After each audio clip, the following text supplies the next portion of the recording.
मिर्जापुर जिला महिला चिकित्सालय में अमृत फार्मेसी का उद्घाटन करने पहुंची केंद्रीय परिवार कल्याण एवं स्वास्थ्य राज्य मंत्री अनुप्रिया पटेल ने कहा कि अब क्षेत्र की जनता को गुणवत्तापूर्ण दवाई, सर्जिकल उपकरण और मेडिकल संबंधित सभी सामान इसके माध्यम से बाजार से आधे दामों पर उपलब्ध होंगे। यहां पर मिलने वाले सामानों के दाम बाजार में मिलने वाले सामानों से 50 से 70% कम हैं। क्षेत्र और जनपद की जनता इसका लाभ उठाएं। राहुल गांधी द्वारा इलेक्शन कमीशन पर सवाल उठाए जाने पर उन्होंने कहा कि राहुल गांधी कांग्रेस के बड़े नेता हैं, संसद में नेता विपक्ष हैं। कभी वो कहते हैं कि मैं भूकंप ले आऊंगा लेकिन नहीं आता, फिर कहते हैं कि हाइड्रोजन बम फोड़ दूंगा लेकिन नहीं फूटता। देश के संवैधानिक संस्था पर सवाल उठाते हैं। इलेक्शन कमीशन उनसे शपथ पत्र मांगता है, वह नहीं दे रहे हैं। अगर कुछ गलत है तो आप अदालत में भी जा सकते हैं, परंतु नहीं जा रहे हैं।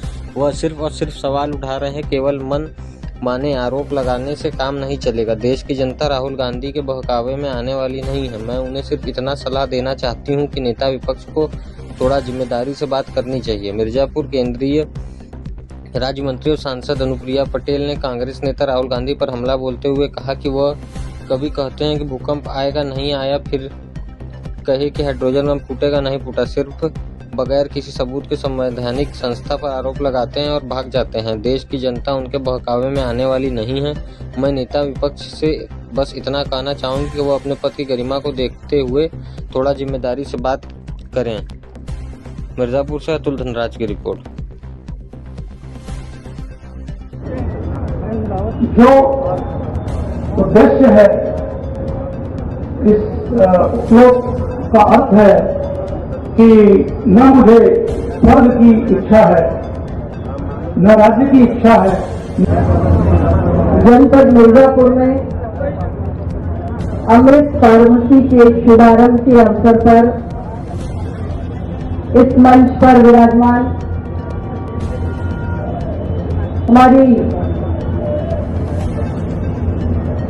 माननीय विधायक बहन रेखा अध्यक्ष भाई श्याम सुंदर केसरी जी, जिला कोऑपरेटिव बैंक के चेयरमैन श्री जगदीश पटेल जी, इस मंच पर मौजूद भारतीय जनता पार्टी के जिलाध्यक्ष भाई ब्रजभूषण सिंह जी, अपना दल के जिलाध्यक्ष श्री राम लौटन बेल जी, मंच पर मौजूद हमारे एचएलएम की ओर से राम गोपाल शुक्ला जी, मेडिकल कॉलेज के principal doctor professor Sandeep Singh ji, हमारे जिले के सीएमओ और सभी हमारे अपना दल और भारतीय जनता पार्टी के वरिष्ठ नेतागण श्री मेघनाथ पटेल जी, श्री लाल बहादुर सिंह जी, डॉक्टर एस पटेल जी, श्री अनिल पटेल जी और सामने हमारे जितने भी भारतीय जनता पार्टी और अपना दल के सम्मान मौजूद है। मैं सभी का इस अवसर पर बहुत बहुत अभिनंदन करती हूँ और आप सबको इस अमृत फार्मेसी के शुभारंभ की ढेर सारी बधाई और शुभकामनाएं देती हूँ।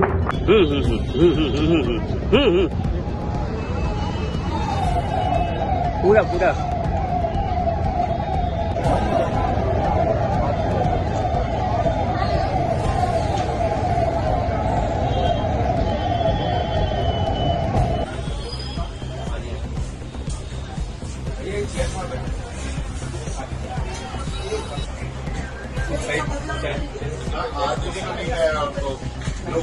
अरे भैया बैठे या खाली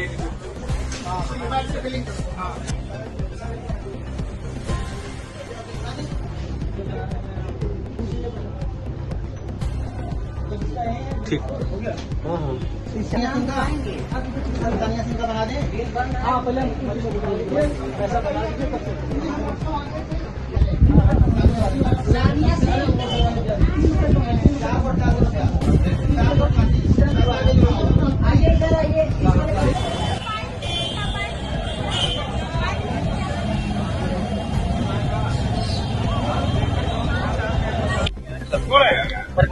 मिर्जापुर जनपद वासियों को स्वास्थ्य की दृष्टि से विकास की एक और सौगात देते हुए मुझे आज बेहद प्रसन्नता है।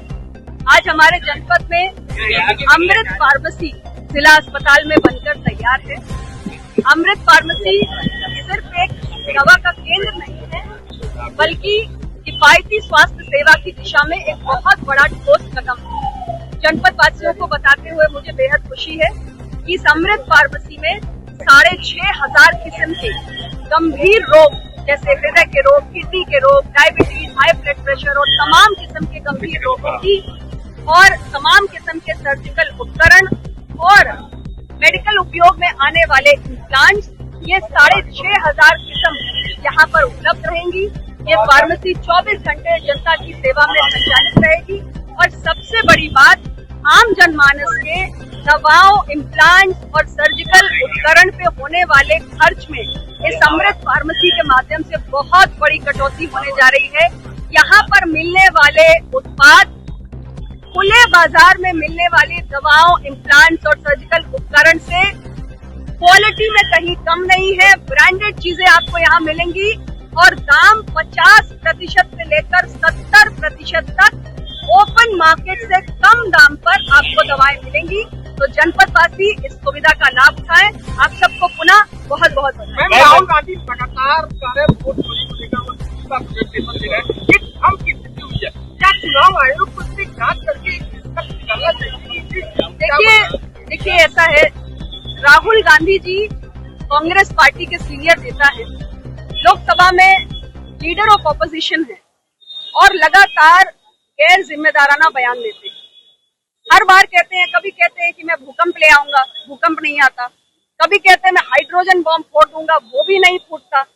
अब आप जो बात कह रहे हैं, आपने चुनाव आयोग पर जो आपने आरोप लगाए, चुनाव आयोग ने आपसे कहा कि भाई आइए शपथ पत्र दीजिए, आप कोई शपथ पत्र नहीं देते। आप चुनाव आयोग नहीं जाना चाहते, आप कोर्ट के पास जाइए, आप कोर्ट में भी जाना नहीं चाहते। तो केवल मनमाने आरोप लगाने से काम नहीं चलेगा। लोकतांत्रिक संवैधानिक संस्थाओं पर आप बेबुनियाद आरोप लगा दें, यदि आपके पास कोई भी प्रमाण नहीं है तो इस देश की जनता आपके बहकावे में आने वाली नहीं है। और मैं सिर्फ इतना ही सलाह देना चाहूंगी कि एलओपी को थोड़ा जिम्मेदारी से बात करनी चाहिए।